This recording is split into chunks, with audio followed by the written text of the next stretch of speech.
You don't get to annex a country just because your empire's tired. Canada is not your gas station, it's not your backyard, and it sure as fuck isn't your 51st state.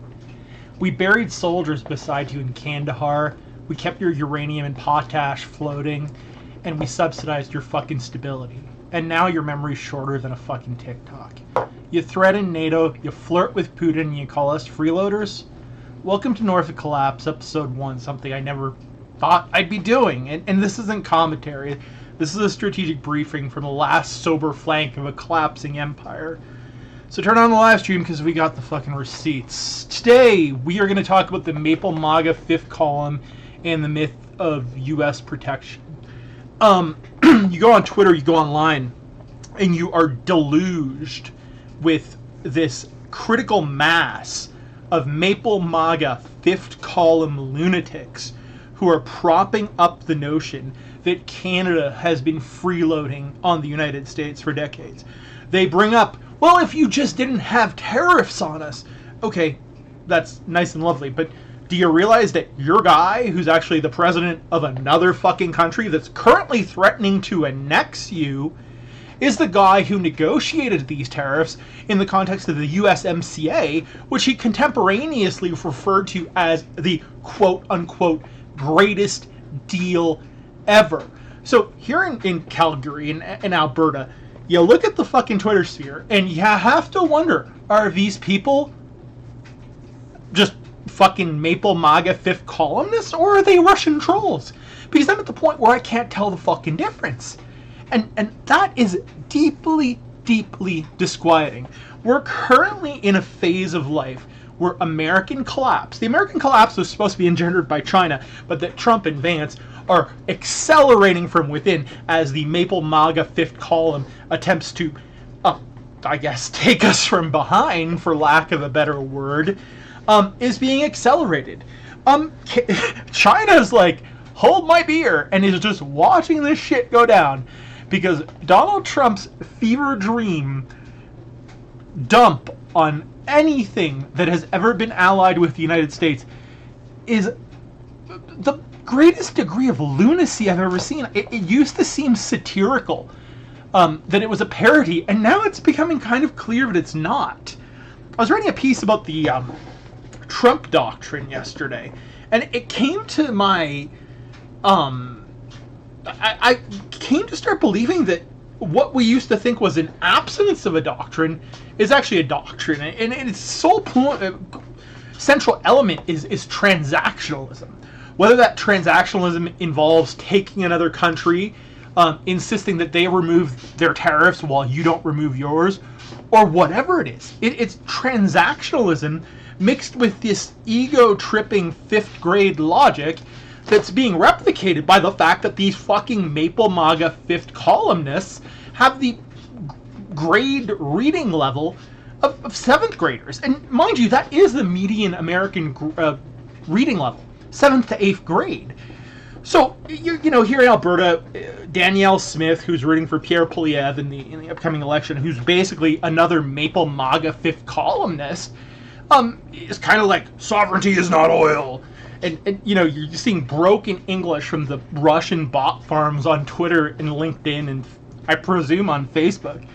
And there's this mind-boggling amount of cognitive dissonance that's going on right now. As someone who grew up in Quebec and who was shaped by the referendum that occurred when I was 10 years old, I was always had this post-trauma from it. Not a PTSD, just like, okay, the Quebecers had the right to secede. Les Québécois ont le droit d'avoir la nation, calice. Moi, je parle français. So the Quebecers could secede if they wanted to. But as a 10-year-old Anglophone kid who was just starting to see these ethnic politics emerge in real time, it was really traumatic because, well, it just was. I can't explain it. I was 10 years old. And if I wasn't, like, hadn't have been like 5'10" at 10 years old, the French kids would have kicked my ass, because that's what they did. But no, I kicked their asses instead. But I digress. Quebec is being more loyal to Canada than Alberta right now. Quebec is rallying around the Canadian flag, while Mark Carney skipped on over back from England, is supposedly getting rid of his British and Irish sovereignty. All the while, the Maple MAGA fifth columnists who surround me here in Killarney, Alberta, are just fucking going hog wild crazy.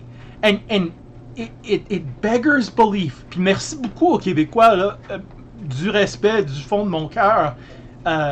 C'est drôle à dire, là, mais it's strange to say, mais ouais, vous m'impressionnez, là, sérieusement. Peut-être qu'on n'est pas toujours sur la même page, mais on est sur la même page maintenant, hein? je dirais bien.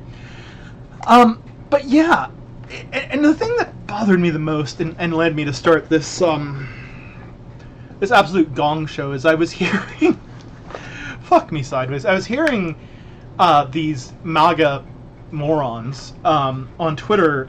You know, someone had brought up the notion that Canada had come to America's defense in World War II, in Afghanistan, whatever, blah blah blah. And you know, someone brought up that Canada had made the most sacrifices on a per capita basis, and I saw some of these MAGA replies that were then amplified by the Maple MAGA fifth column, and they were to the effect of, well, 179 soldiers, and I might be wrong on the number. I don't remember it exactly. I thought it was something like 179.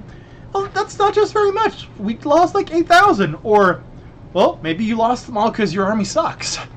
And that degree of cognitive dissonance, when you've seen the Highway of Heroes, and you've driven under the bridges, and you've been to ramp ceremonies, or to one ramp ceremony, I should say, that's betrayal.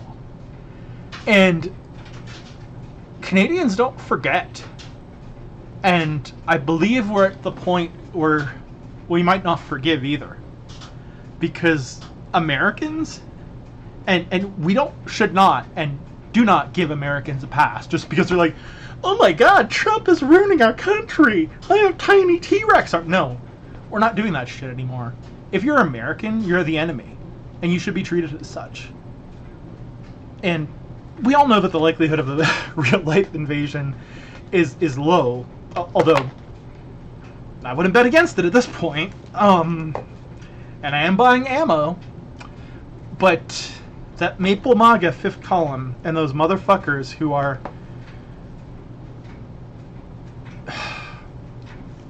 shitting on the graves of Canadian soldiers who gave their life for American empire, for a dying empire, for a collapsing empire, disgusts me. And for the Maple MAGA fifth column, you know, if you think that Canada can survive the next decade by tying itself to Trump's America, you're not sovereign, you're a fucking sock puppet, and someone has shit on their hand. We don't need protection from the U.S. We need protection from the U.S., not protection from it. We need protection from it. Or, let me say that again. We don't need the U.S.'s protection. We need to protect ourselves against the U.S. and the Maple MAGA fifth column that's within our borders. And, you know, with the Alberta situation, we're probably going to see more of this with the election having just been called today. Alberta's not wrong for wanting out. It's just picking the wrong empire.